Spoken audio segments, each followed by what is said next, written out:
Klik. Oke, udah mulai direkam. Nah, kita lihat beberapa aturan dulu. Ini terbaca nggak hurufnya oleh kalian? Atau kurang besar? Terbaca, Pak. Terbaca, Pak. Takutnya ada yang pakai HP kecil gitu ya, digedein aja semaksimum mampu layarnya. Oke, beberapa aturan dulu. Jadi kuliah kita nanti komunikasinya tolong lewat WA group yang udah dibikin. Kemudian dilarang japri kecuali ada urusan yang sangat khusus. Kenapa? Kalau japri, ini kan biasa di WA group tuh banyak sekali. Nah, nanti pertama saya jadi harus jawabin satu-satu, mungkin pertanyaannya sama. Kedua, sering kelewat. Gitu ya. Misalkan nanti setelah UTS, kalian bisa lihat hasilnya. Mesinnya, karena yang bagian isian singkat dan PG-nya itu kan mesin yang menilai nanti. Nah, itu kadang-kadang ada salah. Kalau protesnya satu-satu nggak di WA group, saya kehilangan arah nanti. Kalian rugi sendiri. Kalau di WA group terkumpul, jadi terlihat. Saya hanya melihat ke grup itu. Kecuali ada urusan khusus ya. Ya, oke. Misalkan kalian tiba-tiba ditangkap polisi gitu. Udah jangan bilang di WA group. Ya, japri aja gitu ya. Oke, itu pertama. Nanti kalian masih harus akses ke MS Team belakangan aja. Saya akan jelaskan belakangan. Saya juga belum buka MS Team-nya. Mungkin ke Edunex, nggak tahu. Itu nanti belakangan juga. Oke ya. Dan satu lagi nanti ada mesin LMS. LMS itu singkatan dari Learning Management System gitu ya. Itu untuk tempat ujian. Kayak gitu ya. Nah, sementara abaikan dulu sampai saya kasih tahu kapan harus masuk. Saya nggak akan dadak-dadakan ya. Kemudian pertemuan kuliah ataupun tutorial akan menggunakan Zoom ini. Linknya sama terus yang ini. Kecuali ada error di saya nanti kasih link yang baru. Gitu ya. Jadi linknya menggunakan ini terus. Link ini terbuka 24 jam, jadi kalau lagi nggak dipakai, saya nggak make, kalian mau masuk jam 9 malam, mau diskusi sama temen, pakai itu kayaknya bisa gitu. Jadi janjian dengan teman masuk di situ. Mau ngobrol, mau apa silahkan aja. Gitu ya. Jadi nggak ada pembatasan jam, saya open aja itu semua. Oke, ini tadi rekaman udah saya ini rekam, ini saat ini juga rekamannya saya udah jalan. Kemudian yang penting di ITB ini jangan melakukan pelanggaran akademik. Karena kalau nakal itu hukumannya ringan di ITB itu nakal tuh ya. Kalau melanggar akademik itu ketat. Sebenarnya aturannya kalau pelanggaran akademik misalnya nyontek ujian, itu seluruh mata kuliahnya di drop semester itu. Cuma dosen kadang-kadang masih baik, ya hanya dikasih 0 mata kuliah itu aja. Nah, tentunya tidak lulus. Nah, apa aja sih yang maksud pelanggaran akademik itu? Yang pertama, Zoom-nya aktif, tapi mahasiswanya nggak ada gitu. Ini kadang-kadang saya random aja ngeceknya. Misalkan saat ini saya panggil, misalkan ini rada susah, Rifat Akil Hanif. Tolong ada nggak? Ada, Pak. Nah, gitu ya. Kadang-kadang saya cek gitu. Hamzah Muhammad. Ya, Pak, ada. Nah, begitu ya. Nah, sebenarnya kalau saya pakai Zoom ini, yang aktif di Zoom itu oleh si Zoom direkam. Saya nggak ngerekam juga, daftar hadirnya kerekam. Yang internetnya putus, keluar masuk juga terekam ya. Nah, biasanya juga saya akan akurkan dengan yang kalian isi daftar hadir di Six. Kalau di Six ngisi daftar hadir, di Zoom-nya nggak ada hari itu. Nah, itu ya pelanggaran akademik gitu ya. Hati-hati, sanksinya yang gitu rada berat. Kalau di saya biasanya harus bikin surat pengakuan dosa, harus ditandatangani wakil dekan akademiknya. Itu yang repot. Kalian udah mal dimarahin, harus ngontak dia online. Nah, itu. Semester lalu saya ngajar FTSL juga, ada satu anak itu. Sebenarnya hukumannya tadinya ringan, saya minta tanda tangan orang tuanya aja supaya anaknya ditertibkan. Nggak dibikin-bikin, ya udah. Saya tambah harus ditandatangan oleh WDA.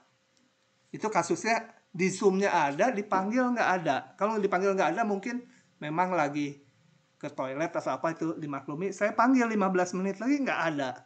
15 menit lagi nggak ada lagi. Mungkin ada 4 kali saya panggil nggak ada itu. Akhirnya saya kontak, ya memang dia nggak hadir, hanya Zoom-nya aja dihidupin.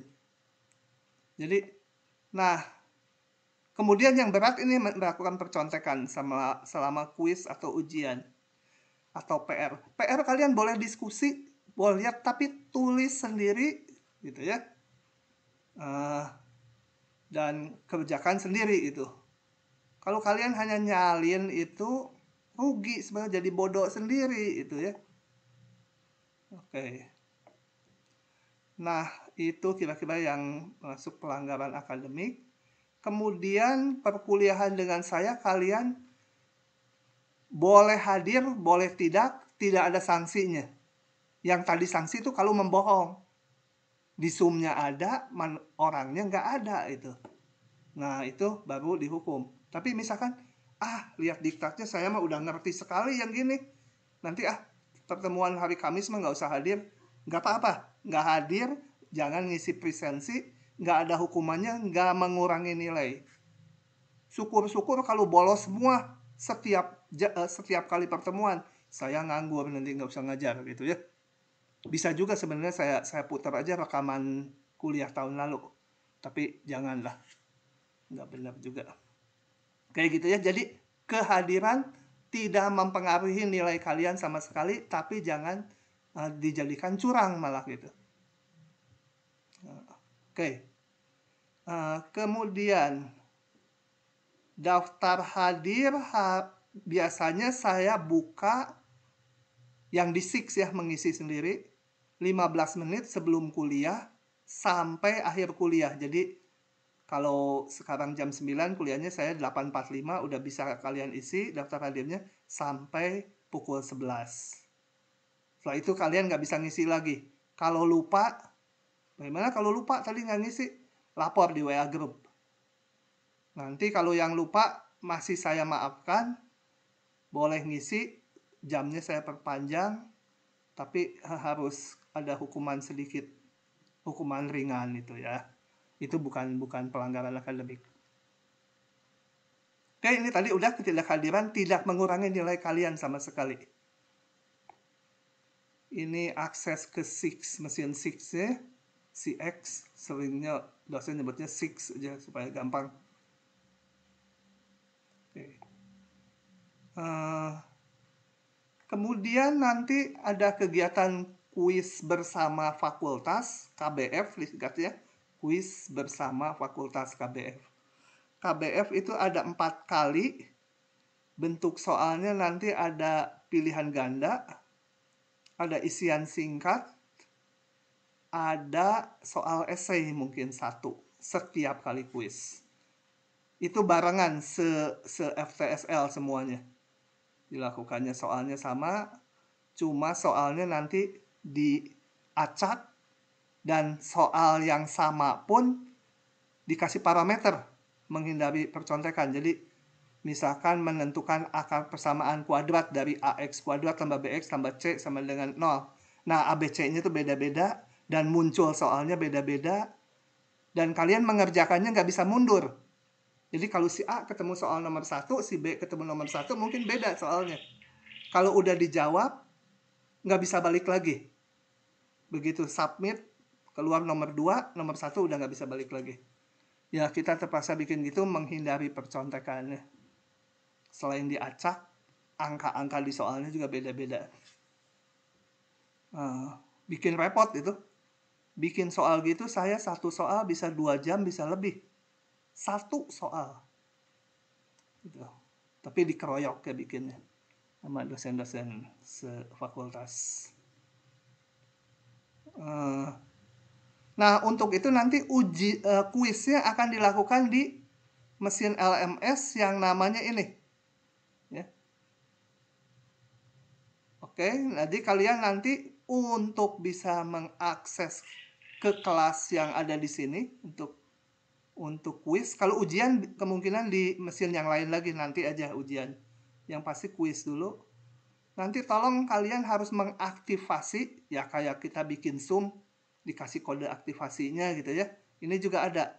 Ya istilahnya di sini enrollment key. Enrollment key-nya untuk kelas ini. Sesuai K25 tuh untuk kelas kita.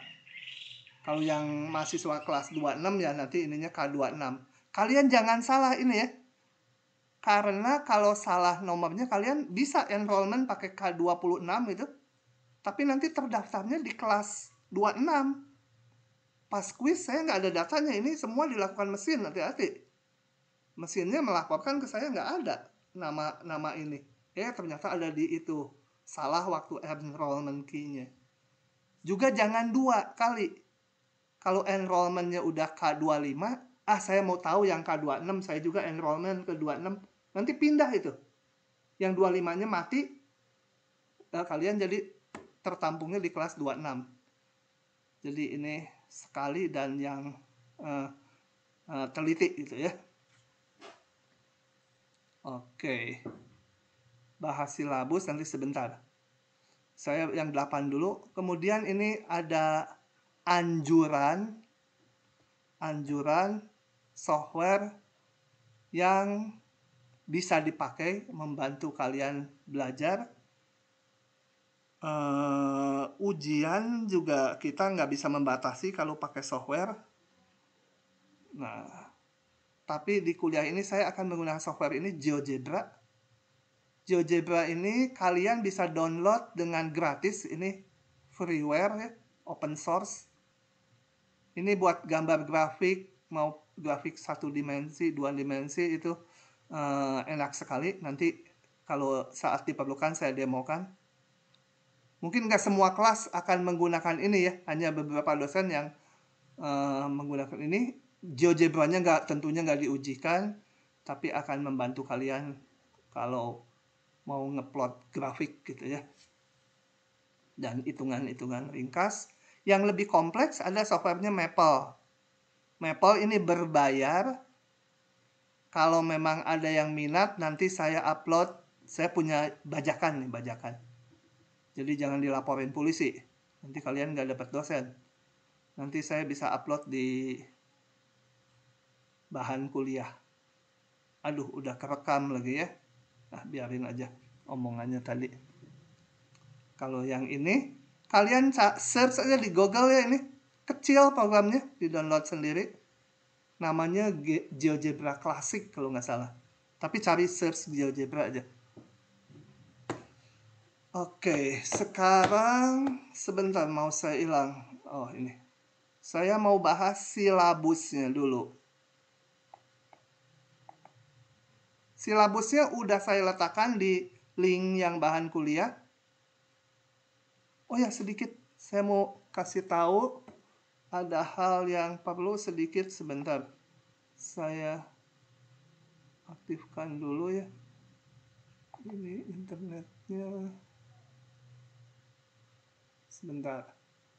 Saya perlu masuk WA group yang webnya.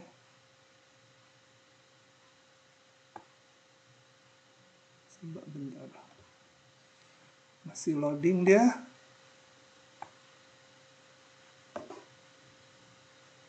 Oke, sambil nunggu WhatsApp saya aktif agak lambat. Internet saya udah kehabisan kuota. Ini IndiHome tuh lewat yang 100 mega ini lewat 2000 giga jadi lambat. Oh, ini udah ya. Bentar. K25. Coba saya mau masuk ke mana sih bahan kuliah. Ntar saya bawa ke layar yang ini. Nah, ini silabus udah saya taruh. Kalian bisa download di link bahan kuliah. Kemudian ada sedikit revisi ini. Kok nggak bisa diklik? Oh. Aduh, lambat. Nah, di bahan kuliah kemarin ada 2 folder sebelumnya, yaitu apa? PDF slide sama PDF apa gitu ya. 2 folder itu dihapus aja, isinya sama dengan yang di sini. Jadi rugi memori aja kalau nggak dihapus, ya nggak apa-apa. Ada PDF slide, PDF cetak gitulah, lupa saya. Itu hapus aja. Sekarang udah saya hapus di sini. Tuh, nggak diperlukan. Oke. Itu sedikit mengenai bahan kuliahnya. Nah, saya jelaskan dulu beberapa hal. Ini sudah jelas. Pustaka utama saya ada e-booknya. Kalau yang perlu nanti bisa saya pasang di apa, Google Drive saya yang tempat bahan kuliah. Tapi ini juga harusnya license gitu ya. Matematik punya bukunya, resmi beli untuk dosen-dosen dan beberapa untuk mahasiswa, tapi kita nggak bisa akses saat ini karena online. Kemudian ini nanti dibaca sendiri aja tujuannya. Nah, yang penting-pentingnya dulu aja. Penilaian akhir. Nah, penilaian akhir di ITB mungkin kalian udah dijelaskan waktu awal pertemuan nggak di ITB atau enggak, tapi saya ulang aja. Jadi nanti nilai yang masuk ke komputer ITB itu hanya berupa indeks A, dari A, AB sampai E. Gitu ya. Dengan rentang nilai seperti ini. A itu kalau nilai rata-ratanya lebih besar atau sama dengan 80. AB rentangnya segini, B sekian, dan seterusnya. Jadi yang tersimpan tuh. Artinya mahasiswa yang nilainya 99 rata-ratanya dengan yang 80,01 gitu, ya nanti sama aja dapat nilainya A. Nilai rata-ratanya mah udah lewat ujian, udah lewat semester, udah lupa orang. Yang dicatat indeksnya aja.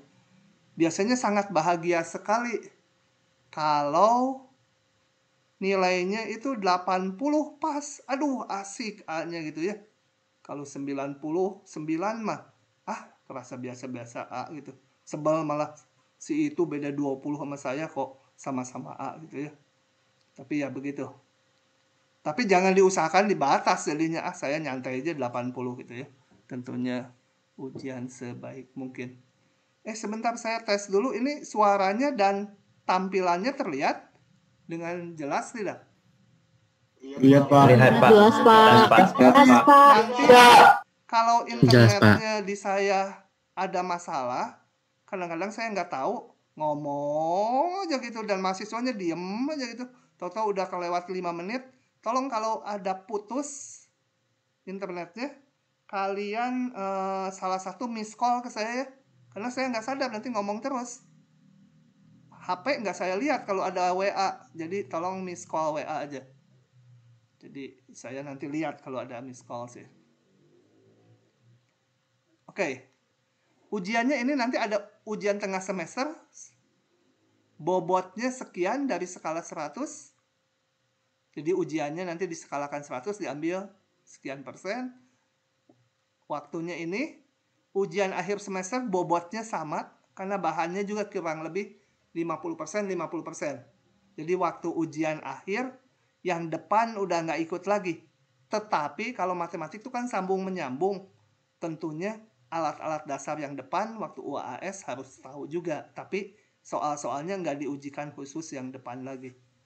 Hanya yang setengah kedua, itu waktunya ini. Kemudian tadi udah saya singgung ada kuis bersama fakultas. 4 kali paling sedikit. Biasanya kita 4 kali juga. Setelah di rata-rata, dari 4 kali itu bobotnya 15%. Ya, bukan masing-masing 15%. 15%. Jadi ini 37,5, 60. Ini udah 75 tambah 15, 90.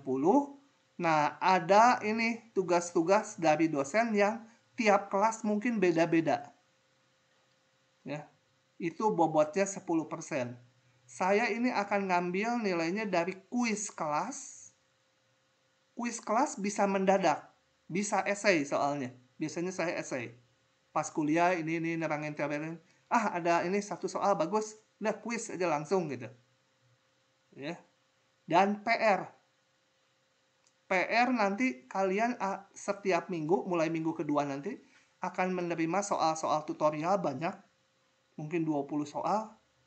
Dan 20 tuh bukan benar-benar 20, karena nomor 1 bisa A, B, C, D, E, nomor 2 bisa A, B, dan selanjutnya.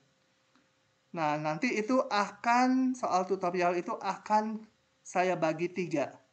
Soal yang kita bahas, saya bahas langsung, sedikit soal itu paling 3-4 soal. Soal yang kita diskusikan bersama, dan soal PR. Nanti saya tandai di soal tutorial itu mana yang PR, mana yang kita bicarakan saat pertemuan di jam tutorial. Begitu ya. Jadi PR-nya dari situ, jadi PR kira-kira nanti bisa maksimum 10 kali tiap minggu ada PR. Gitu ya. Tujuannya selain itu, ini PR untuk kalian melatih diri supaya udah paham belum gitu ya. Nah, PR ini nanti saya nggak mungkin periksa terlalu banyak. Sekali PR mungkin ada 10 soalnya. Kalau tiap minggu 60 mahasiswa, 10 soal harus dikoreksi, udah nggak mungkin lah. Nah, dan PR ini dikoreksinya oleh yang namanya asisten saya, namanya grader gitu ya. Saya dari PR ini hanya akan mengkoreksi 1 atau 2 soal saja. Misalnya ada 10 PR ya, hanya soal nomor 3 aja yang mau saya koreksi. Sama grader koreksinya. Jadi tolong dibuat lengkap, karena kalau yang dikoreksi bikin dari 10 bikin 9, pas yang dikoreksi nggak dibikin.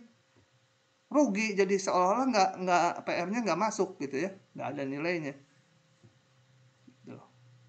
Bisa nggak bisa dibikin lengkap. Nah, dari sini dibobot, kita dapat di rata-rata dapat nilai akhirnya, baru ditransformasi ke indeks. Nanti di akhir semester saya hanya menyerahkan indeksnya saja ke petugas ke mesin SIX itu pemasukannya. Sebelumnya nanti akan ditampilkan dulu nilai rata-ratanya, kemudian hasil ujian, pokoknya rinci lah. Kalian yang kalau saya ada salah ngitung saat itu bisa protes untuk diperbaiki. Nah, catatan mahasiswa berhak untuk melihat hasil penilaian. Sebenarnya hasil penilaian ujian nanti pakai mesin. Jadi kalian nanti bisa periksa sendiri kalau ada kesalahan menilai. Nah, kecuali soal esai, itu nanti kalian boleh lihat. PR ini nggak akan saya bagikan. Kuis akan kalian terima hasilnya ya. Jadi bisa lihat kalau salah menilai. Nah, yang 4 ini PR berapa persen, kuis berapa persen, ini nanti saya nggak bisa tentukan sekarang karena tergantung jumlah kuis dan PR-nya. Kuisnya semester lalu saya cuma sekali, PR-nya 9 gitu. Waktu itu saya bobot kuisnya 3, PR-nya 7. Jadi totalnya 10 gitu. Kalau sekarang semester ini kalau kuisnya ada 3, PR-nya cuma 6, mungkin bobot kuis lebih besar. Oke. Nah, kemudian untuk yang sakit saat UTS, yang sakit. Kuis ini tidak ada susulan. Jadi kalau 4 kali KBF sakit di KBF 2 gitu, nggak ada susulan ya. Tapi biasanya ya nanti koordinator mengambil kebijakan. dari 3 kuis yang diikuti di rata-rata, tapi mungkin dikalikan faktor 0,9 atau 0,8. Itu nanti dibicarakan saya hanya ngikuti koordinatornya aja itu. Nah, kuis dengan alasan apapun, nggak ada susulan. Kedua, kalau UTS atau UAS nggak ikut, masih bisa ikut susulan. Nah, bukan susulan, ya susulan pengganti istilahnya di sini. Mahasiswa yang tidak mengikuti salah satu ujian, maksudnya UTS atau UAS, diberi kesempatan mengikuti ujian pengganti UTS atau UAS pada tanggal sekian, jamnya nanti diumumkan lagi. Jadi nggak ikut UTS ya, sakit. Nah, udah, nanti ikutnya di sini. Dengan soal yang berbeda tentunya. Tetapi ada kerugiannya, yaitu ini. Kalau sakit atau misalkan internetnya mati karena listrik mati, nah itu kalian harus mengurus surat izin yang sah. Kalau sakit ya dari dokter, kalau internet ya harus, kalau listrik padam ya harus ada surat minta ngurus ke PLN gitu. Pokoknya harus ada surat yang sah. Nanti ujian penggantinya tersebut dipotong 10%. Ujian penggantinya aja. Misalkan UTS nggak ikut, ikutnya di tanggal ini, ya nilainya dipotong 10%. Kalau ada surat resmi. Kalau tidak memiliki izin yang sah, nggak ikut UTS, saya mau ikut pengganti. Tapi saya nggak punya nih suratnya atau diam-diam aja mahasiswanya. Nilainya dipotongnya 20%. Kemudian masih ada satu ini yang nggak tercover di sini. Ini UTS itu Sabtu kan. Nah, untuk yang beragama Advent ini diizinkan ikutnya di sini.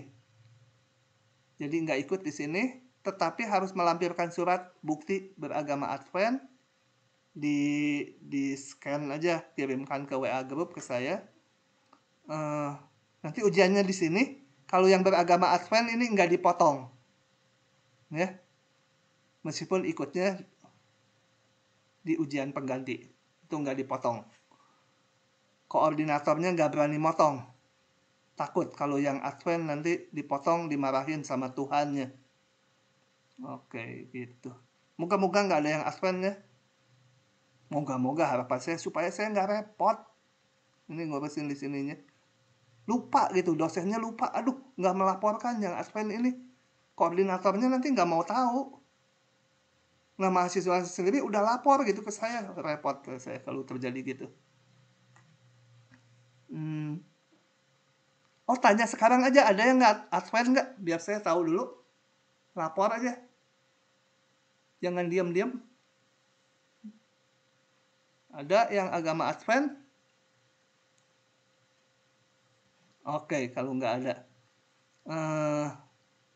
Ya kalau ada dan nggak mau ngomong sekarang nggak apa-apa, nanti di WA grup boleh. Kemudian untuk mahasiswa yang mendapatkan nilai D atau E setelah dihitung dari nilai A tadi, pembobotan tadi, itu ada ujian perbaikan atau reevaluasi, dilaksanakannya tanggal sekian. Nah, nanti kalau yang D, misalkan saya dapatnya 49. Mana? 49 masih D kan? Tapi kalau ikut ujian reevaluasi nanti bisa-bisa malah turun nilainya gitu ya. Nah, jangan takut. Yang ikut ujian reevaluasi nilainya tidak akan turun. Naik atau tetap kondisinya. Makanya perhitungan nilai akhirnya seperti ini. Saya nggak tahu singkatan apa nilai akhir pengganti itu. Pokoknya ini, kalau ikut ujian reevaluasi, ini bacanya gini. Diambil maksimum dari nilai rata-rata sebelumnya atau nilai rata-rata sebelumnya ditambah ujian reevaluasi dibagi 2. Contoh, misalkan nilai dari ujian-ujian UTS, UAS, KBF, dan PR rata-ratanya 49 misalkan. Dapat D, ikut ujian reevaluasi. Ujian reevaluasinya dapat nilai, malah dapat 3 dari 100. Nah, di rata-rata 49 tambah 3 bagi 2, 26. Nah, karena turun, tetap diambil yang 49. Itu yang di sini nih, 26. Ini tadi 49 nilai akhir yang dari komponen tanpa reevaluasi. Diambil yang maksimumnya. Gimana kalau tadi 49 nilai akhirnya? Ujian reevaluasinya 100.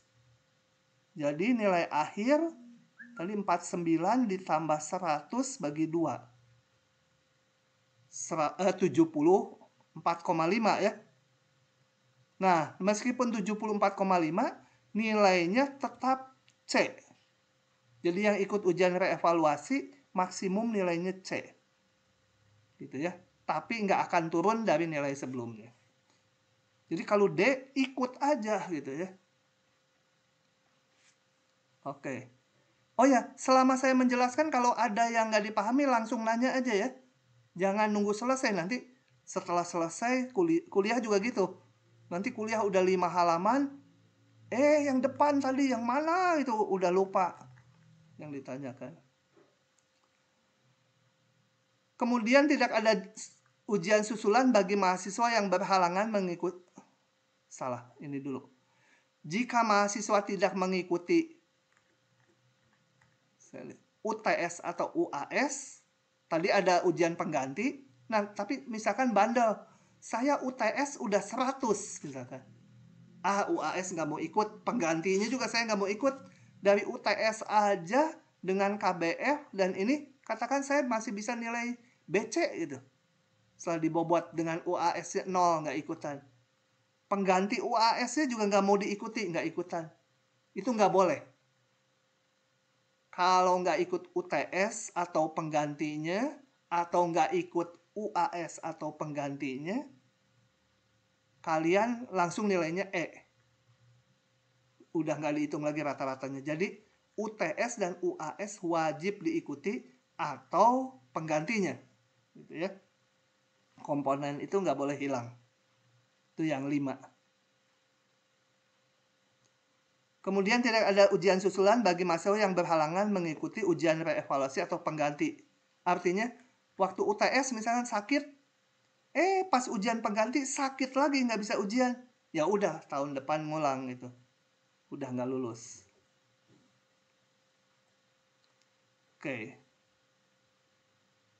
Oke, penilaian hanya boleh diambil dari nilai-nilai aturan di atas.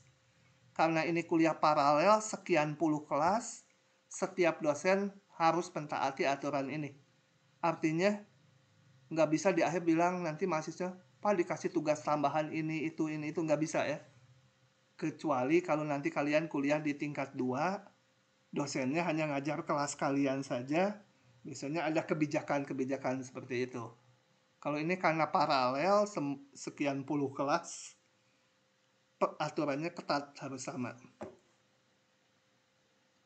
Oke, sampai situ dulu. Silakan kalau ada yang mau ditanyakan. Jangan takut-takut nanya ya. Tanya yang kalian ragu, yang kalian nggak paham, atau ingin diketahui. Mungkin belum saya omongkan di sini, silakan aja. Kemudian ini yang chat, tolong chatnya jangan di zoom. Karena saya nggak membaca nih. Kebetulan aja ada yang kasih message. Langsung nanya aja.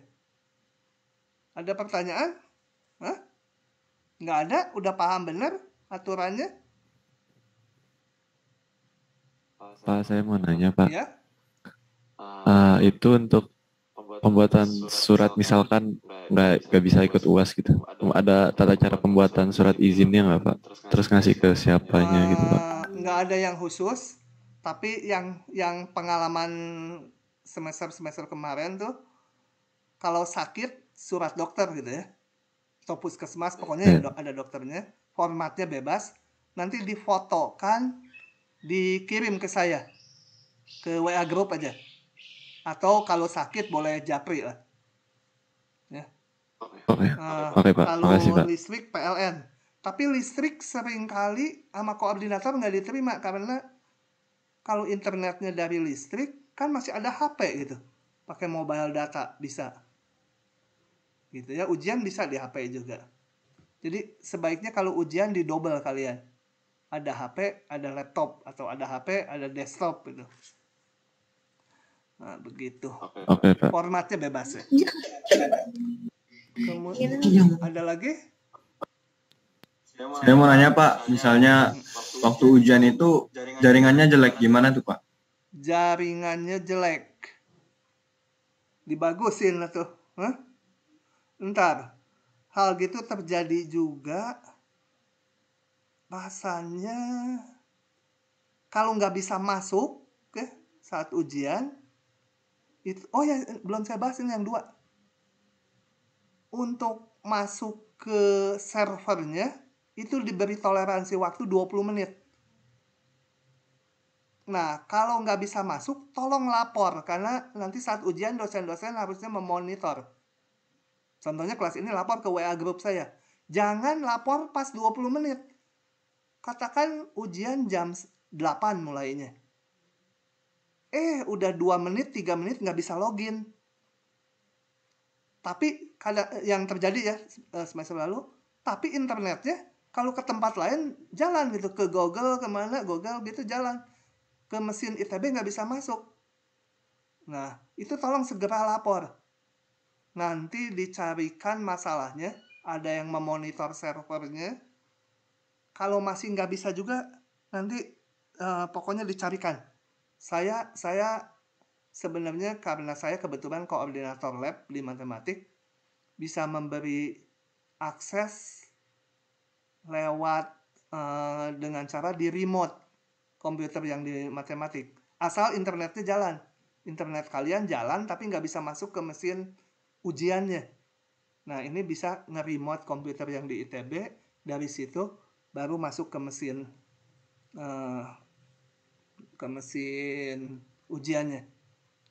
Ini lakukan segera gitu ya. Tapi kalau masih 1-2 menit, ya coba aja. Biasanya kalau awal, karena yang masuk sekian ribu, itu ada aja yang nggak bisa masuk. Caranya browsernya di refresh aja ya. Aduh saya tuh R-nya nggak bisa, refresh beberapa kali. Kalau di Chrome itu tekan F5, lalu di Mozilla Firefox juga F5. Kalau yang Apple Safari gitu saya nggak ngerti, pokoknya di refresh beberapa kali.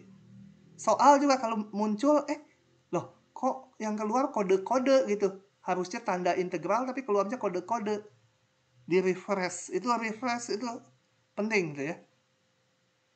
Pada saat sibuk harus di refresh, nanti bener lagi. Kalaupun sampai lebih dari 20 menit nggak bisa, ini rada susah. Karena di rapat dosen kemarin, mahasiswa katanya harus menyediakan alternatif. Mereka pakai HP juga bisa ujiannya. Kan hanya mengisi pilihan ganda gitu.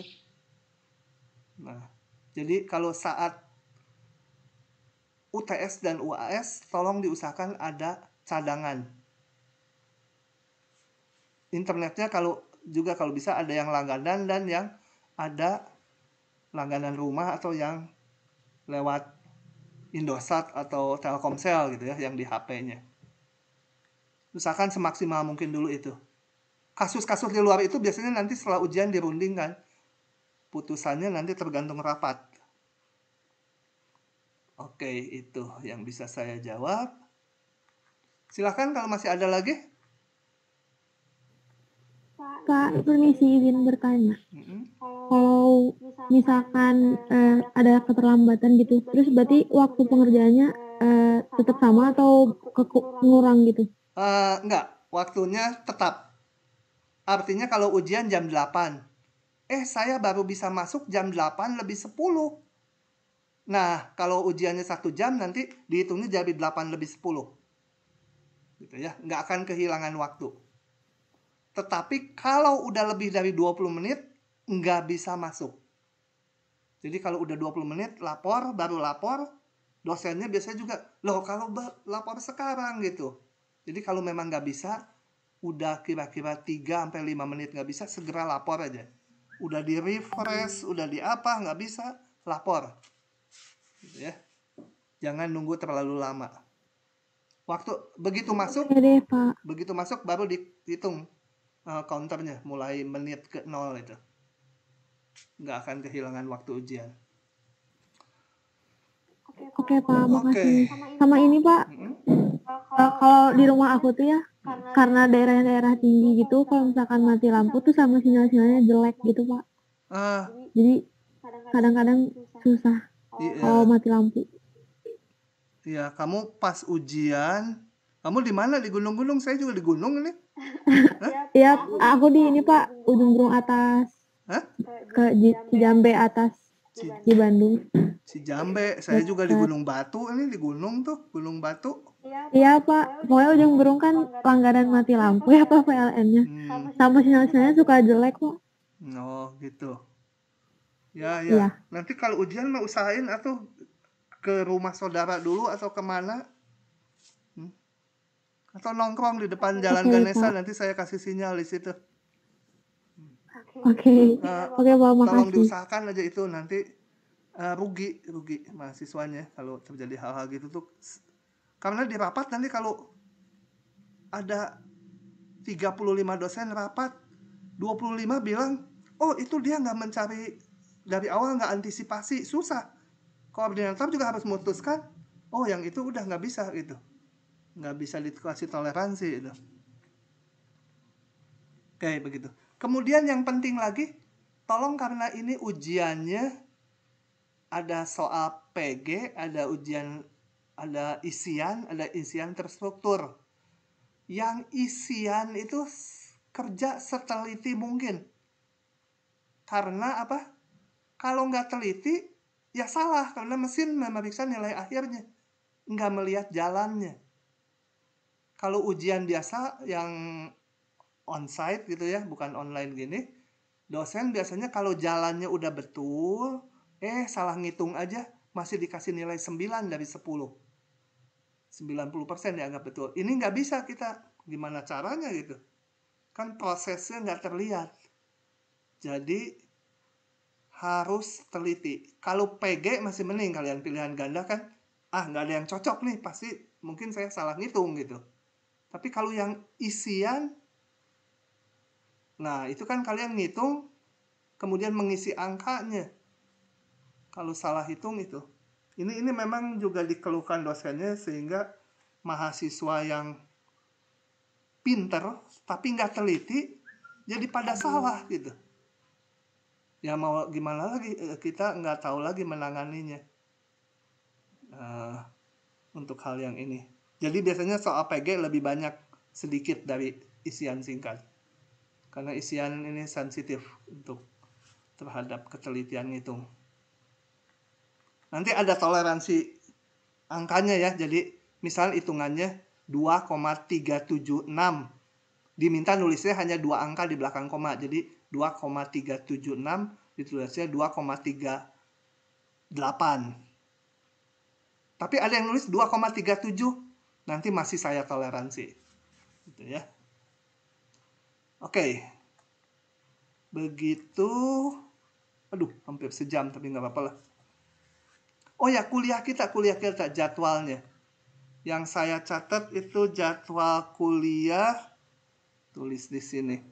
Jadwal kuliah tuh ini udah diketahui kan, Selasa pukul 9 sampai 10.40 kurang lebih ya. Kadang-kadang kurang dari ini, kadang-kadang lebih, tergantung materinya. Kadang-kadang kagok. Kemudian Rabu ini untuk tutorial pukul 15. Nah, ini untuk minggu ini belum ada bahan tutorial, jadi ini akan saya pakai kuliah besok. Link Zoom-nya yang ini sama. Jadi besok kita kuliah lagi biar bosan kalian jam segini. Kemudian Kamis pukul 9 juga ya. Gitu. Ini kuliah. Jadwal kuliahnya. Jadi nanti besok tetap ketemu kita meskipun belum ada tutorial. Saya biasanya di minggu pertama pakai full ini 6 jam pertemuan. Ingat 1 jam di ITB itu dimaksudkan 50 menit.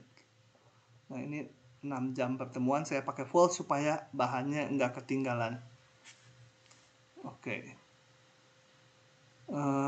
Kenapa nggak ketinggalan? Karena saya akan menambah sedikit bahan dari yang ada di silabus. Karena ada hal yang penting yang perlu ditambahkan. Balik ke silabusnya lagi. Yang ini nggak akan saya jelaskan karena ini topik-topik tiap minggu. Cuma ini ada tanda mana UTS tanggal sekian. KBF nanti di jadwal ya. Dikasih tahu minimal seminggu sebelumnya. Nah nanti UAS sisanya setelah UTS, UAS bahannya sisanya. Itu ya. Jadwalnya ini. Ujian pengganti dan ujian reevaluasi tadi udah ada di depan. Kemudian ini Rabu kita pernah libur sekali.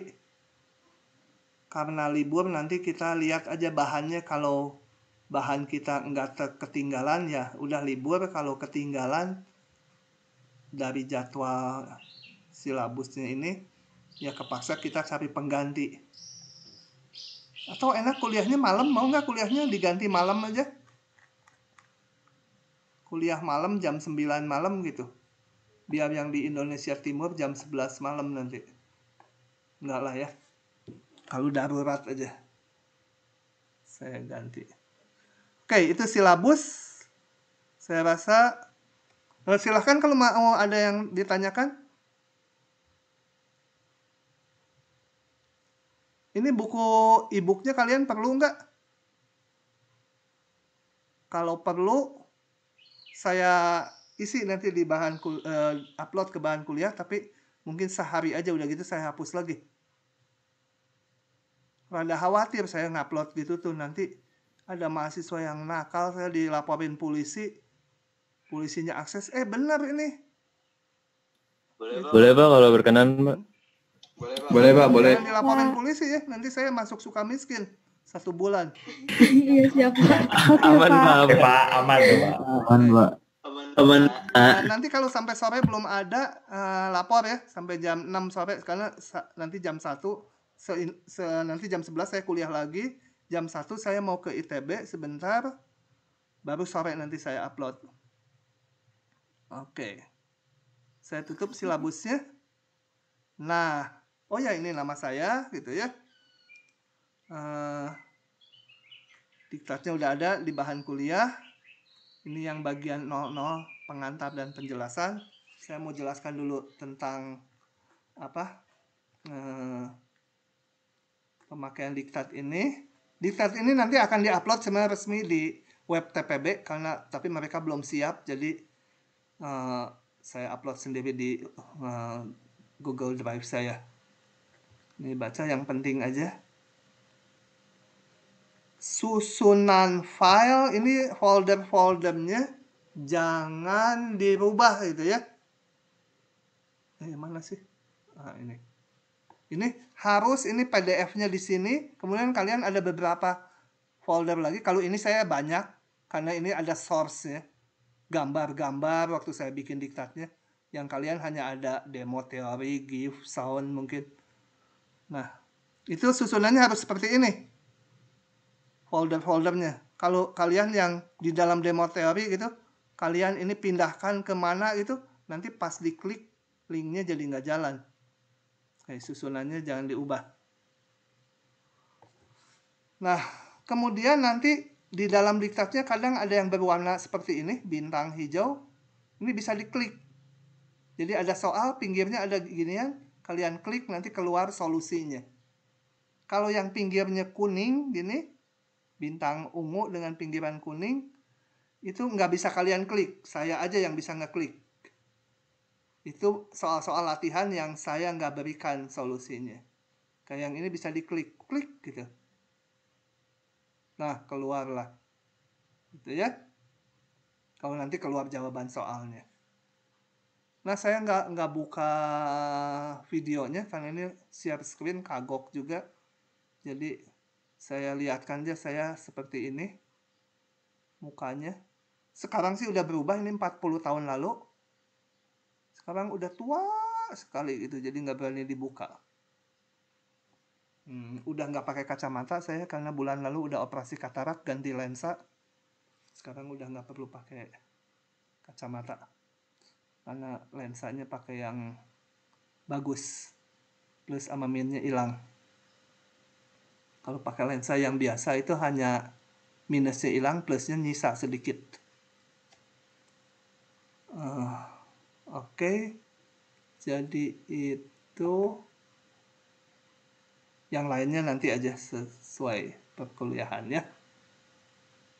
Oke. Nah, saya akan mulai dengan ini nggak ada di silabus dasar-dasar logika matematik, tapi akan saya berikan. Makanya minggu ini saya pakai nih 6 jam ini. Karena ini ada tambahan yang saya rasa penting untuk diketahui. Gitu ya. Baik, kita akan mulai perkuliahannya. Lanjut aja atau mau istirahat dulu 5 menit? Lanjut aja ya, masih fresh sih.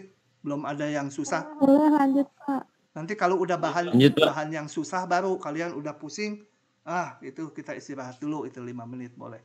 Tapi ini lanjut. Moga-moga yang bagian ini selesai hari ini. Jadi materi yang ada di silabus kita mulai Rabu. Oke, pada pasal ini udah nanti ininya bahas sendiri. Saya di bagian ini akan memunculkan beberapa istilah yang dipakai di matematik supaya kalian tahu bahwa istilah itu harus dibuktikan atau enggak gitu. Atau makainya gimana membuktikannya gitu ya. Nah, kita lihat dulu yang dimaksud dengan aksioma, mirip nama saya. Aksioma itu atau postulat adalah sebuah pernyataan yang dianggap benar tanpa perlu pembuktian. Ya. Tanpa perlu pembuktian. Misalkan apa? Bilangan urutannya, bilangan asli 1, 2, 3, 4. Yang faktanya 4 kecil dari 5, itu nggak perlu dibuktikan gitu. Suatu keadaan yang memang sudah seperti itu gitu ya dibuatnya. Nah, yang lain, ini udah ada contohnya lebih bagus. Bila X dan Y bilangan real, maka kalau dijumlahkan hasilnya juga bilangan real. Nggak dibuktikan lagi, itu diterima gitu sebagai fakta ya. Nah, itu aksioma. Jadi nggak perlu bukti ya. Jadi kalau dikasih 2 bilangan real kita jumlahkan, buktikan hasilnya bilangan real. Nggak perlu bukti. Itu udah aksioma gitu ya, udah postulat. Kemudian definisi. Definisi adalah istilah atau nama yang dipakai untuk menjelaskan sebuah proposisi tertentu. Gini, kalau baca ini membingungkan. Definisi itu sebenarnya mau memberi istilah ke suatu objek atau pernyataan tertentu. Misalkan, ini yang bentuknya kotak nih, yang saya ketuk-ketuk nih meja, kakinya 4, atasnya datar, gitu kan kalau dideskripsikan susah tuh. Nah, yang seperti ini dinamakan meja, definisi meja gitu ya. Itu didefinisikan, nggak dibuktikan juga ini. Jadi menamakan sesuatu. Yang malam bulat di langit agak besar itu kita namakan bulan gitu. Nah, itu nggak dibuktikan bahwa itu bulan, bukan, itu ada objek bulat mantulin sinar matahari kelihatan dari bumi oleh kita. Nah, objek itu kita namakan bulan gitu. Itu definisinya bulan gitu ya. Oke, jadi aksioma definisi itu tidak dibuktikan.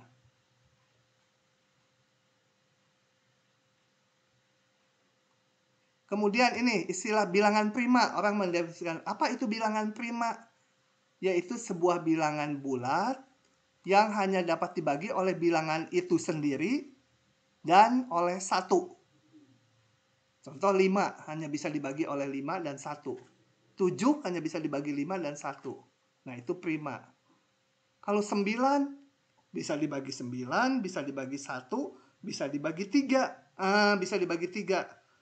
Berarti ada pembagi yang lain. Itu bukan prima gitu ya. Nah, itu definisi.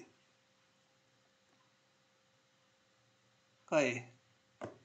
Kemudian ada istilah teorema, lemma, dalil, sifat. Itu adalah sebuah pernyataan yang memerlukan bukti.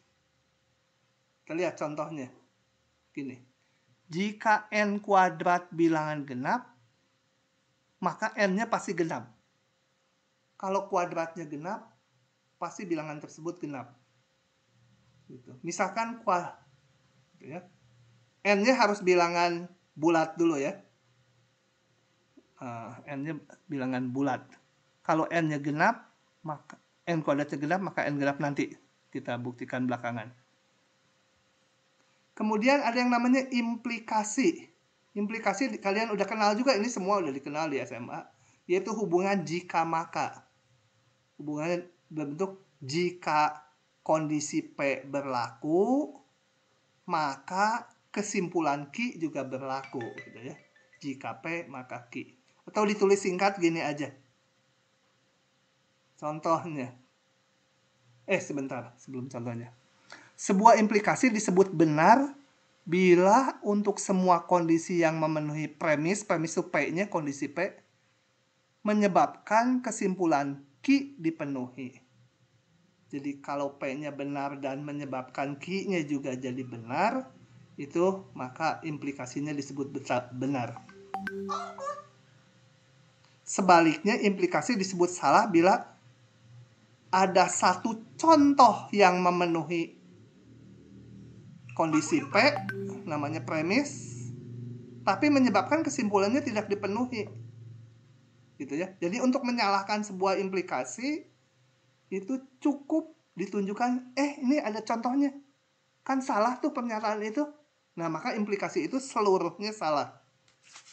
Tapi kalau menyatakan benar untuk semua kondisi harus betul. Nah, itu agak membingungkan. Coba kita lihat lewat contoh ini. Jika X besar 3, maka X kuadrat lebih besar dari 9. Benar nggak? Untuk semua X yang besar 3, X kuadratnya pasti besar dari 9. Selalu betul kan ya? Nggak ada contoh yang menyalahi pernyataan itu. Kalau ada contoh tuh saya harus bisa ambil X-nya yang besar 3, tapi X kuadratnya ternyata nggak memenuhi ini. Nah, kita di sini nggak akan punya contoh itu. Jadi semua X yang memenuhi premis ini akan menyebabkan ini benar. Jadi implikasi ini benar gitu ya. Coba yang ini. Jika X kurang dari 3, maka X kuadrat kecil dari 9. Benar enggak? Nah, kalau enggak benar, kalau dikatakan salah, harus kasih contoh aja. Cukup satu contoh. Yang memenuhi ini, tapi kesimpulannya jadi salah. Ya, saya ambil aja X-nya 0. 0 kan kecil dari 3.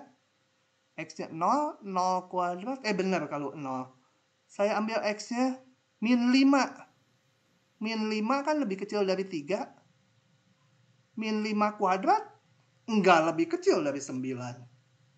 Saya dapat contoh nih. Dimana ini enggak benar. Maka implikasi ini salah. Gitu ya.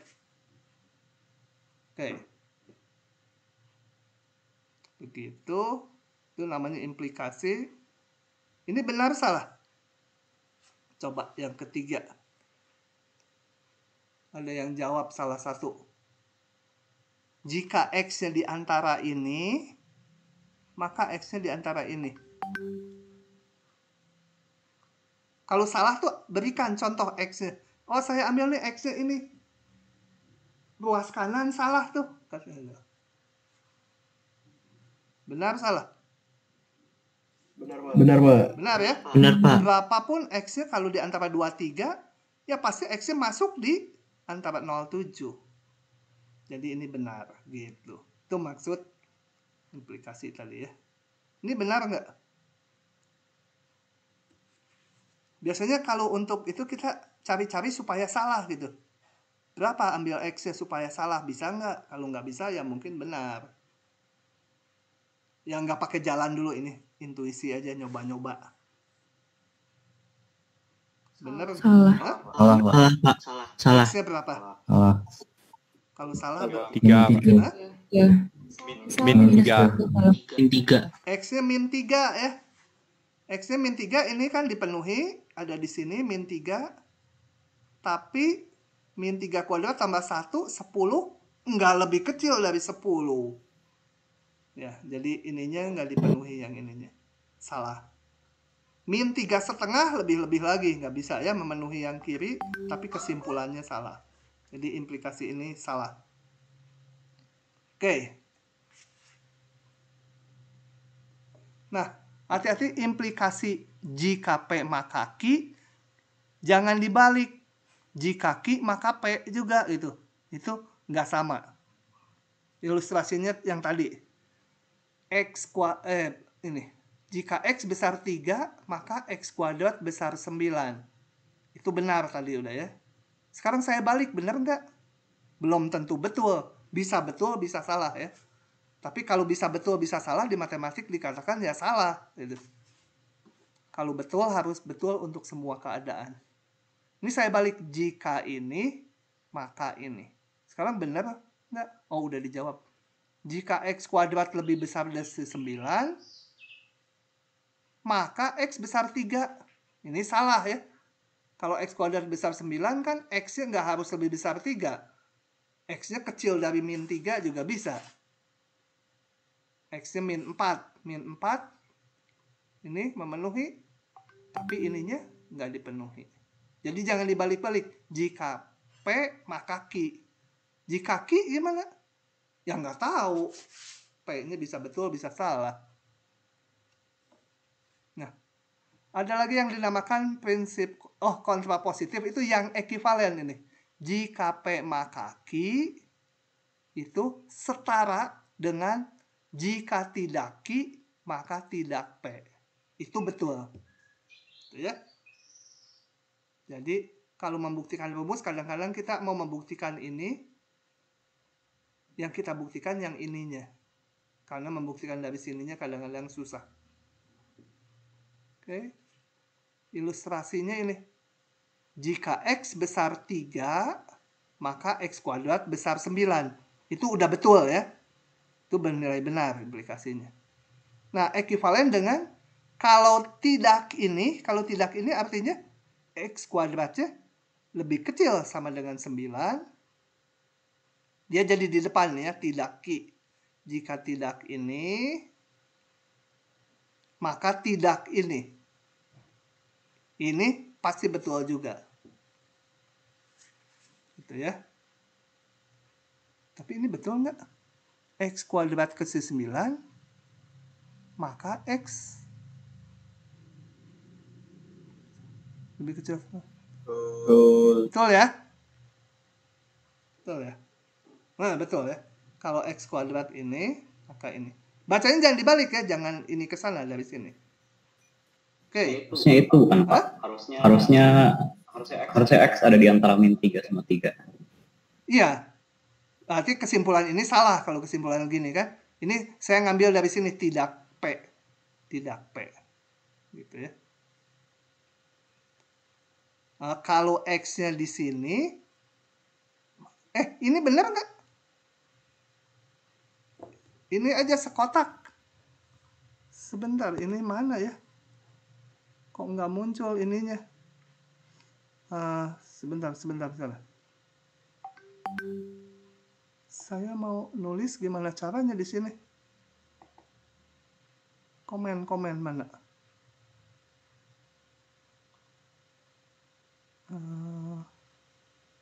Ini. PDF-nya belum saya set, jadi ya udah kepaksa gini nulisnya. Ini sendiri benar nggak sekarang? Ini benar nggak? Benar, Pak. Benar ya? Benar ya? Benar. Jika X kuadrat kecil 9, maka X akan lebih kecil dari 3. Betul. Oke, kalau udah paham betul ya udah. Takutnya ada yang menganggap salah, nanti saya jelaskan. Nah, konsep kontrapositif ini jika tidak Q maka tidak P banyak digunakan untuk pembuktian rumus. Kita lihat contoh ini. Yang tadi, jika n-nya bilangan bulat ya. Jika n kuadrat genap, saya akan buktikan bahwa n-nya genap. Ingat bahwa implikasi sesuatu yang harus ada buktinya. Kalau ini mau dikatakan benar, harus ada buktinya. Coba kita lihat. Saya klik aja ini. Sebentar. Harus klik panah dulu. Klik gitu. Nah, kalian nanti bisa lihat jawabannya. Itu yang saya maksud tadi. Gitu ya. Bahwa itu bisa diklik. Yang kuning nggak akan keluar jawabannya. Nah, saya membuktikannya. Jika P, maka Q. Itu susah membuktikannya. Yang saya akan buktikan adalah jika tidak Q, maka tidak P. Gitu ya. Jadi yang akan dibuktikan bukan jika n kuadrat genap, maka n genap. Yang akan dibuktikan adalah jika n tidak genap, maka n kuadrat tidak genap juga. Itu pakai cara kontrapositif. Oke, begitu. Nah, jadi n tidak genap premisnya. Akan dibuktikan n kuadrat tidak genap. Sebentar.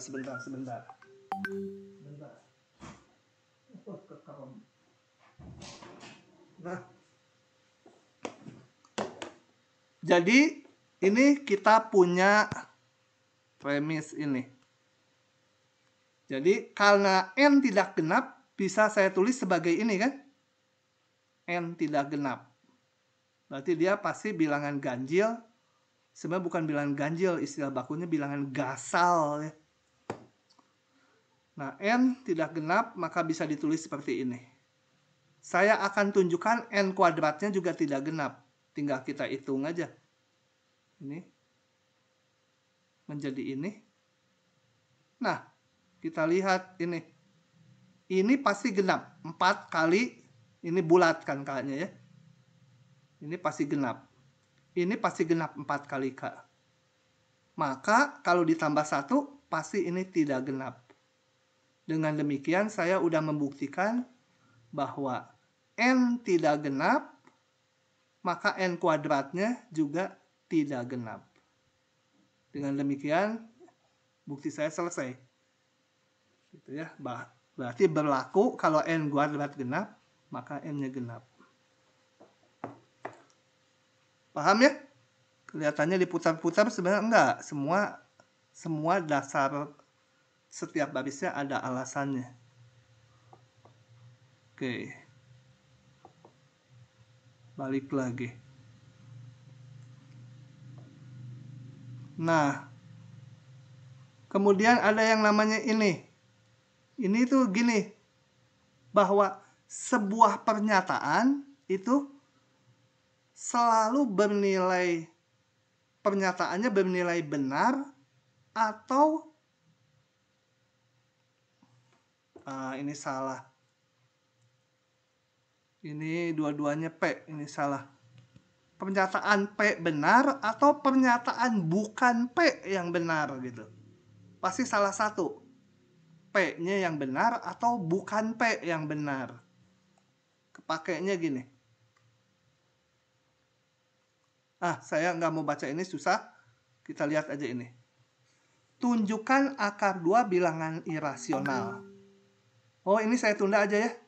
Ini nanti ada di bab pertama. Karena saya belum membicarakan apa itu irasional. Ada yang belum tahu irasional? Nggak. Bilangan irasional sama bilangan rasional. Ini nanti aja dah. Oke, ini saya lewat dulu. Kemudian ada istilah ekivalensi. Ekivalensi itu kalau berlaku bolak-balik gini. Tadi kita udah lihat n kuadrat genap, maka n-nya genap. Tapi ternyata kebalikannya juga berlaku. Kalau saya punya bilangan genap, dikuadratkan pasti genap. Itu juga gampang dibuktikannya. ditulis saja N-nya sebagai 2 kali K, dikuadratkan hasilnya akan genap. Nah, kalau berlaku bolak-balik, namanya ekivalensi, ditulis seperti ini. Jadi, kalau ini kondisi ini kita punya kondisi seperti ini, yang ini pasti benar. Juga sebaliknya, kalau kita punya kondisi ini duluan, maka kondisi ini berlaku. Ya, nanti kepakainya kita lihat kalau udah masuk bahan kuliah yang memerlukan pembuktian kayak seperti ini.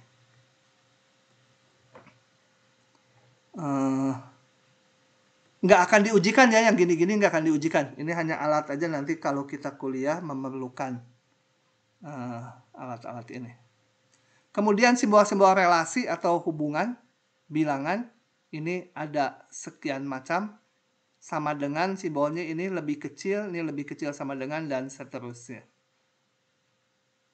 Nah, coba dengan itu, ini benar nggak? 2 besar 3 salah ya. 2 kecil 3 benar atau salah? Salah. 2 lebih besar atau sama dengan 3, betul salah? Hah? Salah. 2 lebih kecil sama dengan 3, betul salah? Betul. Salah. Hah? Kan 2. Ya benar. Betul? Nggak salah. Salah. Kalau nada saya selalu gitu. Kalian jawab apapun, seolah-olah saya heran. Betul atau salah nih? Kalau dijawab betul, betul. Salah. Kenapa? Salah. Kenapa salah? Nah, ini Salah karena ada sama dengan. ini itu adalah definisi ini ya. Perjanjian nih, simbol. Coba kita lihat. Ini. Ini kan kita kena simbol yang ini nih, lebih kecil atau sama dengan. Kalau atau itu asal salah satu dipenuhi, dia menjadi benar. Ya. Kalau atau itu kan. Coba ini 2 lebih kecil dari 3, betul. Tapi 2 sama dengan 3-nya salah. Hubungan ininya betul, hubungan ininya salah. Seluruhnya, karena digandeng dengan atau, jadi benar seluruhnya. Jadi ini benar, 2 lebih kecil atau sama dengan 3. Itu betul ya. Oke, itu hanya perjanjian ini karena ini. Kalau ininya katanya dan, nah itu dua-duanya harus betul gitu ya. Ini tapi perjanjiannya simbol ini adalah atau. Jadi dia betul. Yang ini betul salah? Betul. Sama dengannya ini. Lebih kecilnya enggak. Ya. Ini? Betul. Nah, udah gitu ya. Betul. Hanya menegaskan aja. Betul. Oke. Nah, bagian ini selesai. Lanjut aja ya. Ke bab mulai kalkulusnya. Ya? Halo? Kenapa? Ada yang mau tanya? Oke, Pak. Ya? Apa-apa? Oke. Lanjut, Pak. Lanjut. Mumpung masih semangat ya. Ini sudah. Sekarang saya harus buka filenya yang mulai MA110 bab 00. Nah, sekarang mah pelan-pelan. Tadi juga pelan sih. Karena apa? Inilah bahan yang nanti akan diujikan ya. Demi kalian nih, saya bikin gambar gini bergerak pakai Maple saya bikin. 3 jam nggak baru jadi. Kita mulai dengan apa? Definisi atau istilah dulu. Bilangan real. Bilangan real adalah bilangan yang dapat ditulis sebagai bentuk desimal atau ini yang dimaksud desimal kayak ginian nih. Pakai koma gitu. Oh ya, nanti ingat-ingat di ujian kan kita pakai softwarenya buatan orang bule. Ini pakainya titik nanti ya. Jangan nulis gini. Kalian nanti soal isian kalau jawabannya 0,75 kalian tulisnya 0,75 itu. Oleh sistem dianggap salah. harus nulis 0.75 ya. Mereka konvensinya kan titik tandanya. Nah, begitu. Diingat-ingat itu nanti di ujian pertama atau di KBF yang pertama biasanya masih dimaafkan. Artinya setelah KBF atau ujian kalian nanti bisa meriksa sendiri hasilnya. Kalau kalian klik nanti keluar jawabannya yang seharusnya. Jadi kalau kalian mau ngecek coba jawabannya berapa harusnya 0,0,0.75, kalian menjawabnya 0,75. Nah, nanti saya akan revisi dibenarkan. Tapi kalau udah UAS, udah KBF yang mungkin ketiga, keempat, kalau terjadi gitu lagi tetap disalahkan. Diingat-ingat. Terus pertanyaannya kenapa atau di diktatnya bukan dibiasakan pakai titik? Karena nanti kalau onsite lagi kan kita pakai manual ujiannya. Nanti saya harus ngubah lagi semua ini komanya jadi titik. Jadi koma lagi kalau sekarang diubah. Jadi ya begitulah. Jadi mahasiswa ya terpaksa aja gitu nurut. Oke, gitu. Bilangan real ada bilangan yang bisa ditulis sebagai desimal kayak gini ya. Desimalnya bisa berulang, bisa enggak. Ini bisa sampai tak hingga gitu ya. Bisa juga kayak ini berhenti nolnya nggak ditulis gitu. Itu bilangan real. Nah, beberapa bilangan real mempunyai cara penulisan representasi yang tidak tunggal. Contoh, 1 sama ini sama aja. Kalau ininya 9 terus. Bisa nggak membuktikan bahwa ini sama? Gampang. Buktikannya gini aja. Coba kita lihat. Ya, saya tuliskan di sini buktinya. 0, sebutlah X sama dengan 0,9999 nggak berhenti. Kalau saya kalikan 9x 9x 10x ini maju kan, sama aja ini juga gitu ya. Kalau saya kurangkan 1 kurang 10 jadi min 9x, ini atas kurangi bawah 9. Saya bagi, ini min 9. 1. Jadi X sama 1, X ini. Sama aja gitu ya, representasinya itu artinya tidak tunggal. Tapi nggak masalah. Oh ya, saya mau lupa ngomong. Nanti kuliah kita, meskipun matematik, konsentrasi bahannya bukan di membukti-buktikan rumus. Ya. Nanti banyak rumus saya skip buktinya. Saya lewat kecuali beberapa supaya kita latihan berpikir juga. Biar nanti yang bukti-bukti rumus anak matematik. Banyaknya mulai tingkat 2. Kita lebih konsentrasinya ke menggunakan rumus tersebut untuk menyelesaikan soal. Ya. Itu konsentrasi kita. Jadi kalau nanti baca buku Purcellnya, setiap teorema dibuktikan ini nih, nggak usah gitu ya. Kecuali yang tertarik untuk belajar boleh. Nah, oke, lanjut.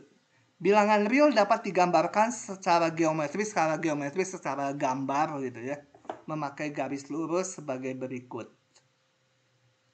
Dan di garis ini dinamakan garis bilangan real. Kemudian ada titik 0, yang di kanannya bilangan-bilangan yang positif, yang di kirinya yang negatif, gitu ya. Oke. Simbolnya bilangan real seperti ini. Ini menyatakan himpunan bilangan real. Karena saya nulis itu agak susah, jadi saya biasanya dosen nulisnya gini, himpunan bilangan real. Beda dengan huruf R, ini huruf R gitu ya. Kalau yang ini himpunan bilangan real. Begitu. Oke. Nah, bagian-bagian dari bilangan real kalau kita pecah dari yang paling sederhana itu ada himpunan bilangan asli atau natural numbers. Simbolnya ini, N, natural numbers. Nanti kalau saya nulisnya biasanya gini. Nulis gitu mah susah. Pokoknya kakinya 2 lah kalau untuk himpunan bilangan. Nanti bilangan bulat Ya, dibikin 2 di sini gitu ya. Isinya bilangan asli ini, bilangan bulat itu bilangan asli dengan negatifnya ditambah titik 0. Simbolnya Z. Ada, ini singkatan dari apa nggak tahu, bahasa Jerman. Kemudian ada himpunan bilangan rasional. Rasional itu pembagian antara 2 bilangan bulat. Bisa positif, bisa negatif ya. Dengan syarat, ini yang di bawahnya disebut penyebut, nggak boleh 0. Yang atas namanya pembilang, yang bawah namanya penyebut. Ya, Inggrisnya numerator, denumerator. N-nya ketentuan, ini definisinya bilangan rasional, N-nya nggak boleh 0. Jadi kadang-kadang dulu ada mahasiswa tanya, kalau 3/0 jadinya gimana? Ya ini tidak ada bilangan rasional, tidak dibicarakan. Gitu ya. Oke.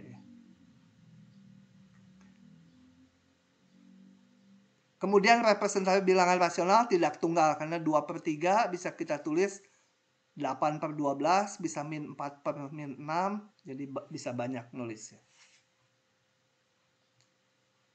Kemudian ada himpunan bilangan irasional, yaitu semua bilangan real yang bukan rasional, yang nggak bisa ditulis gini.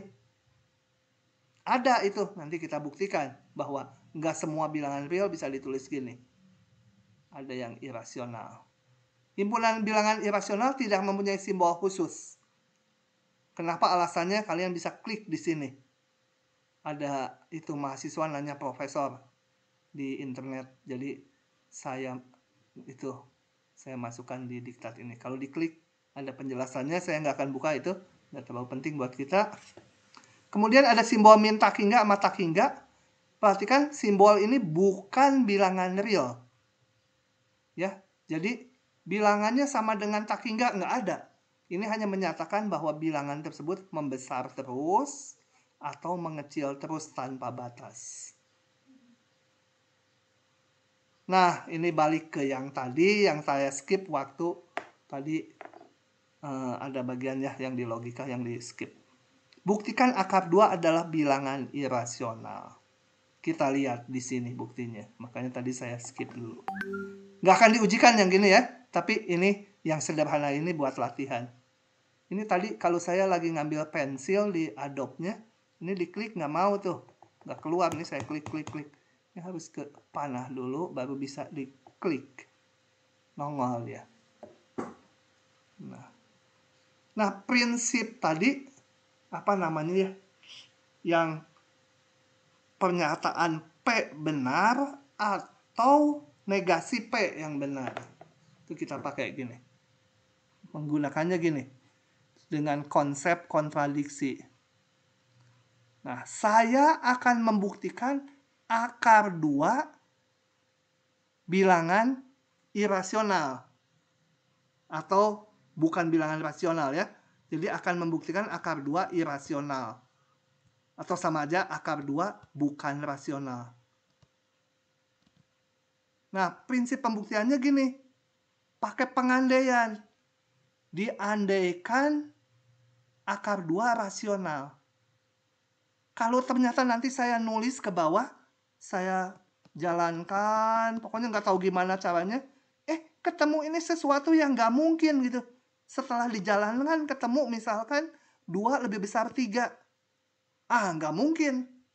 Berarti pengandaian saya ini salah. Jadi haruslah akar 2 bukan rasional. Gitu ya. Itu prinsip pembuktian itu, kontradiksi. Diandaikan gini, di bawah ketemu yang konflik. Nggak mungkin nih. Karena pengandaiannya salah. Ini berarti haruslah akar 2 itu bukan rasional gitu ya. Itu prinsip kontradiksi. Oke. Coba kita lihat bagaimana memunculkan kontradiksinya. Akar 2 rasional. Kalau akar 2 rasional tadi definisinya, akar 2 bisa ditulis sebagai pecahan gini dengan P dan Q-nya bulat, betul? Kalau rasional. Tadi kan ada di sini kalau rasional. rasional tadi bisa ditulis seperti ini. Mana ya barusan PDF saya? Oh ya, ini. Jadi karena diandaikan rasional, saya bisa tulis seperti ini. Dan ini kita buat supaya udah nggak punya pembagi sekutu, nggak bisa diperkecil lagi, gitu ya. Dengan ketentuan P dan Q tidak mempunyai pembagi sekutu, jadi ini udah bentuk yang paling sederhana. Oke, kita lihat. Saya kuadratkan. Ini saya kuadratkan. Tentunya ruas kanan juga dikuadratkan. Biasa aja ya. Nggak ada yang aneh. Saya hitung. Ruas kiri menjadi 2. Ini gimana? Oh, ini jadi 2 kali Q kuadrat. Q kuadratnya ke depan kan. Sama dengan P kuadrat. Nah, kita lihat. Yang ruas kanan ini pasti bilangan 2 kali Q kuadrat pasti genap, betul? 2 kali Q kuadrat pasti genap. Nggak peduli Q-nya mau ganjil mau genap. Pokoknya 2 kali sesuatu pasti ini genap seluruhnya. Jadi, ini juga harus genap. Yang ini genap. Ganti merah. Yang ini genap. Ya, yang ini juga harus genap kan? Kan sama. Jadi P kuadrat bilangan genap. Tadi di bagian logika yang bab 00 itu, kita udah membuktikan bahwa bila P kuadrat genap, maka P-nya pasti genap ya. Tadi udah kita buktikan tuh. Jika P kuadrat genap, maka P-nya genap. Kalau P genap, berarti P harus bisa ditulis sebagai 2 kali sesuatu, betul? Ini bukan berputar-putar, betul-betul nih logikanya harus ke arah sini. Karena P-nya genap, P bisa ditulis sebagai 2K. Nah, saya masukkan lagi ke sini. P kuadrat, berarti 2K, K-nya bilangan bulat. Ini saya hitung. Dari sini sebenarnya 4K kuadrat sama dengan 2Q kuadrat. Dibagi 2 masing-masing baru ke situ. Ya. Q kuadrat sama 2K kuadrat. Nah, kita lihat ini pasti genap. Kalau 2K kuadrat genap berarti Q kuadrat juga genap. Nggak usah dari situ, langsung dari sini. Ini genap. Berarti ini genap juga. Berarti kalau Q kuadrat genap, Q-nya pasti genap. Kembali pakai yang di depan. Kalau N kuadrat genap, pasti N-nya genap. Jadi Q bisa ditulis. Nah, nggak usah salah. Saya ikuti ini. Q genap. Tadi P genap. Berarti P dan Q mempunyai pembagi sekutu. Yaitu 2. Ini harus bisa dibagi 2, ini bisa dibagi 2. Nah, ini kontradiksi. Karena tadi saya udah ngambil P dan Q-nya tidak mempunyai pembagi sekutu. Pernyataan ini kontradiksi dengan keadaan ini. Karena kontradiksi, berarti pengandaiannya salah. Kalau begitu ini bukan bilangan rasional akar 2-nya. Ya. Oke. Yang gini-gini lupa nggak apa-apa. Untuk latihan aja. Kita arahnya nggak ke sana. Oke. Operasi rasional tadi udah dijelaskan ya. Lebih kecil, kecil sama dengan, besar, besar sama dengan. Ada sama dengan juga. Gitu ya. Sama dengan, tapi yang lebih banyak kita pakai ini. Oke, ini udah jelas. Tadi udah juga dicontohkan. Ini benar atau salahnya. Saya lewat. Kemudian sedikit lagi. Sampai halaman ini aja. Interval atau selang. Nah, himpunan I itu himpunan bagian dari R.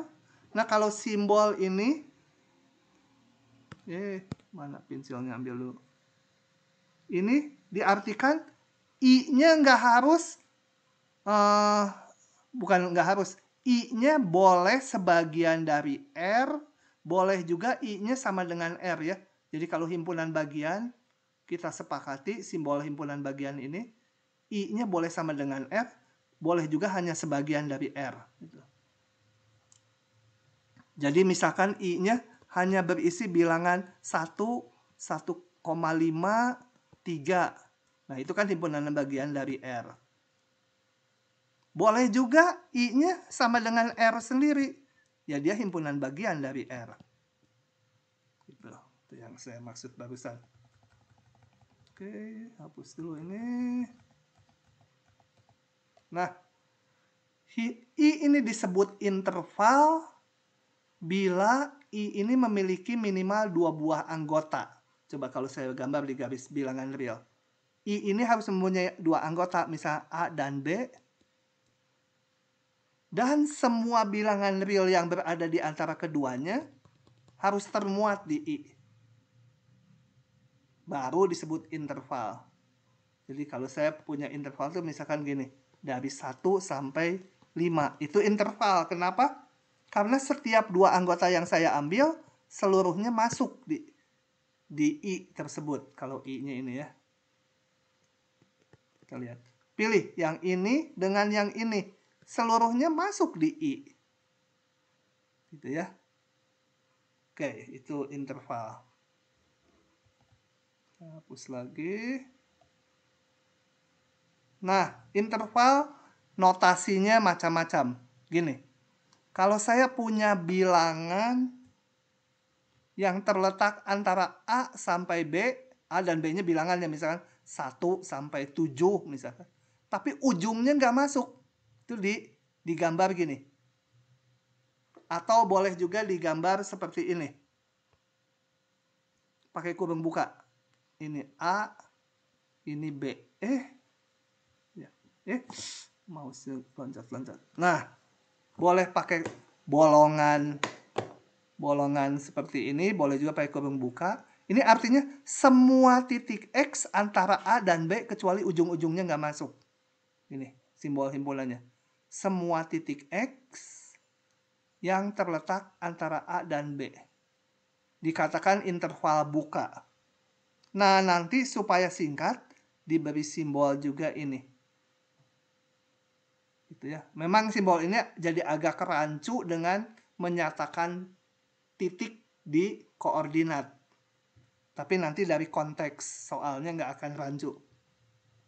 Jadi boleh nulis ini, boleh nulis ini, boleh digambar seperti ini.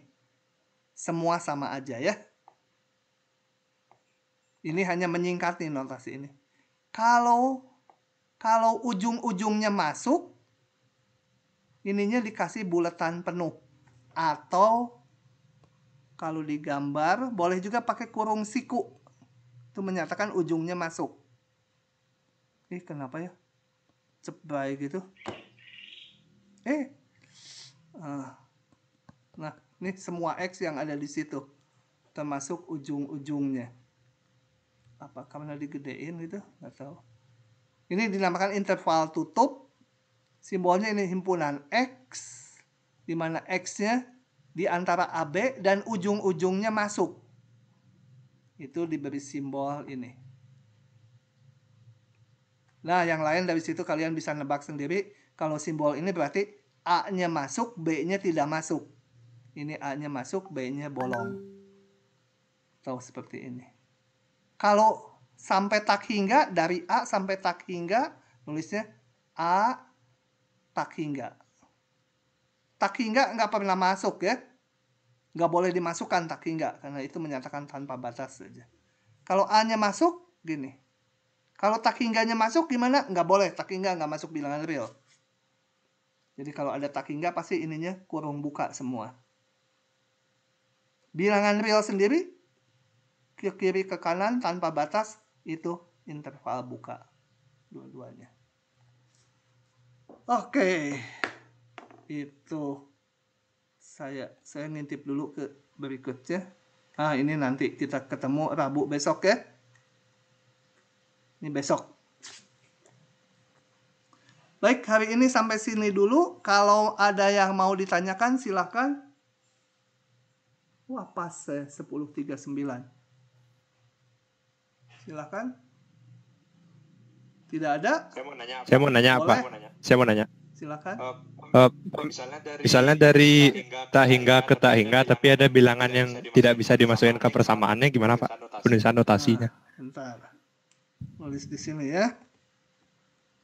Misalkan semua bilangan di situ, kecuali bilangan ini nggak masuk.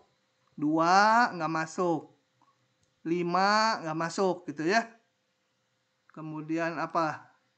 Ini juga nggak masuk. -7 nggak masuk. Tinggal nulis gini aja, bilangan real dikurangi himpunan titik-titik 7, 2, 5 gitu. Sebenarnya yang bakunya bukan minus, tapi gini. Pengurangan himpunan tuh. Ya, tapi kalian tulis minus juga boleh. Yang lain misalkan semua kecuali titik-titik di antara 1 sampai 5. Nah, ini nggak masuk nih, yang saya garis-garis nggak masuk. Itu bisa real dikurangi apa? 1 sampai 5. Jadi 1 termasuk di himpunan ini ya. Kalau ini K itu. 1 termasuk di K. Karena nggak dikurangi satunya. Bisa juga caranya macam-macam. Saya tulisnya ini sebagai min tak hingga sampai 1, masuk satunya, digabung 5-nya nggak masuk sampai tak hingga. Bisa, ini boleh gitu ya. Jadi nggak harus satu macam. Oke, saya jelas itu. Ada lagi? Kalau nggak ada, saya kabur. Karena jam 11 saya kuliah lagi. Baik. Nanti rekamannya sore ya, saya upload. Nanti saya kasih playlistnya. Kalian cukup mencatat playlistnya sekali. Nanti setiap kali diklik, kuliah kedua, ketiga, keempat akan ada semua di sana. Oke, saya stop dulu. Selamat siang. Bapak. Oh ya. Pak. Kenapa? Channel YouTube-nya apa, Pak? Channel YouTube-nya apa, Pak? Hah? Channel YouTube-nya apa, Pak? Nanti dikasih. Belum saya bikin. Oh, oke, Pak. Ya. Oke, Pak. Sabar. Pak, Ya. buat yang nggak bisa absen tadi cuman tulis di WhatsApp aja kan? Ya, NIM sama nama ya. Tapi Oke, makasih, Pak. saya belum action, kalian cobain lagi nanti ya. Siang atau sore karena hari ini saya buka terus. Oke. Sip. Kalau udah bisa, nanti yang di WhatsApp-nya juga kasih tahu. Jadi ngirim WhatsApp-nya nanti aja. Udah ngirim atau? Udah, Pak. Oh ya udah, nanti kalau udah bisa kasih keterangan lagi, udah bisa itu. Oke, makasih, Ya, Pak. Oke, saya akhiri ya. Selamat siang. Selamat kuliah yang lain. Makasih, Pak. Masih banyak Pak. Tutup untuk semuanya. Terima kasih, Pak. Makasih, Pak. Makasih, Pak. Makasih, Pak. Makasih banyak, Pak. Tutupnya nih. N. Oh nggak mau ya? Sebentar. Oh bentar, rekamannya